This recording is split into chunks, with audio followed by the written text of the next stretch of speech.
Karena apa? Karena di Batak sana, di Toba sana, punya anak, satu keluarga itu punya anak 9 orang. Penghasilan daripada keluarga tersebut cuma dari 200 meter persegi sawahnya. Itu untuk makan, itu untuk uang sekolah daripada 9 orang. Nah, bagaimana generasi Batak untuk maju menghadapi hal seperti ini? Dan kita juga sebagai pemuda-pemuda Batak tentunya ingin merealisasikan pengalaman dan pendidikan kita. Ya, kebetulan saya juga pernah lama di Jepang juga untuk sekolah, dan komunikasi kita juga ke Jepang juga sangat luar biasa diterima, dan komunikasi, dan mereka juga bisa menerima. Kalau dari Sumatera Utara mau kirim orang untuk bekerja ke sini silakan, tapi dengan satu syarat, diurus izinnya ke kementerian.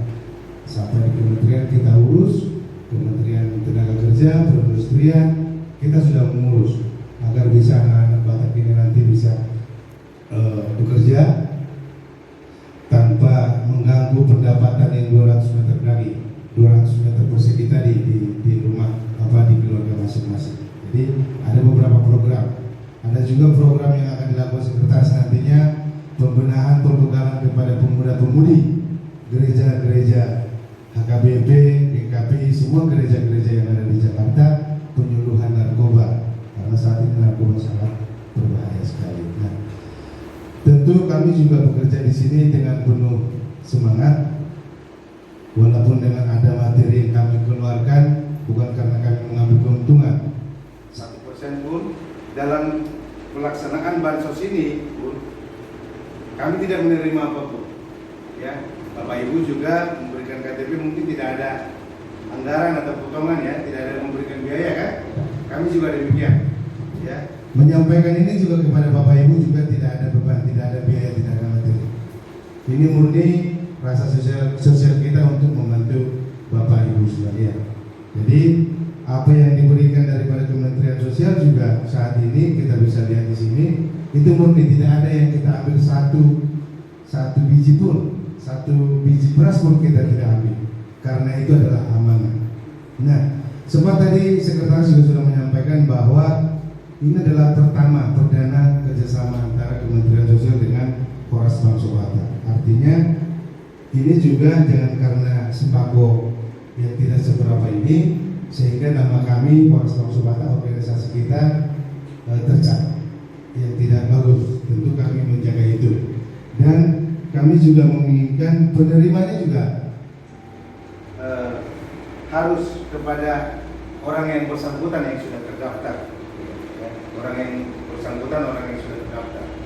Itu harapan kami, dan ini juga harus kami laporkan kepada Kementerian Sosial untuk pertanggungjawab kami. Dan tambahannya, kalau ini berhasil, program ini tentu dari Kementerian Sosial juga sudah membuka ruang, akan memberikan kembali lagi untuk tahap-tahap berikutnya. Mudah-mudahan hal itu terjadi, dan harapan kita juga demikian. Bagaimana caranya saudara-saudara kita dan tentunya lansia-lansia bisa mendapatkan sembako-sembako tersebut. Karena kita tidak tahu sampai kapan COVID-19 ini berakhir. Tentu dengan adanya COVID-19 ini tentu penghasilan, ya kan? Penghasilan atau ada Bapak Ibu yang berjualan juga berkurang atau mungkin sudah berhenti. Nah, inilah rasa sosial kita untuk membantu kepada masyarakat sekitar. Mungkin itu sedikit kata sambutan dari saya. Terima kasih juga sudah hadir. Seharusnya kami yang hadir ke tempat Bapak Ibu sekalian, dan jangan terlalu capek. Tapi dengan kondisi seperti ini, hari pagi tadi juga kami ke Bekasi untuk menyalurkan sumbangan ini. Dan kami juga berterima kasih atas kehadiran Bapak Ibu sekalian yang hadir saat ini. Ya, tentu besok sampai hari Sabtu juga kami akan sisanya akan kami kirim ke Tangerang, karena ada saudara-saudara kita yang membutuhkan di wilayah Tangerang juga. Demikian kata sambutan dari saya sebagai Ketua DPD Polres Bangso Batak Jabodetabek. Ya, sehat selalu Abang Inang. Ya, Tuhan memberkati. Amin. Moras.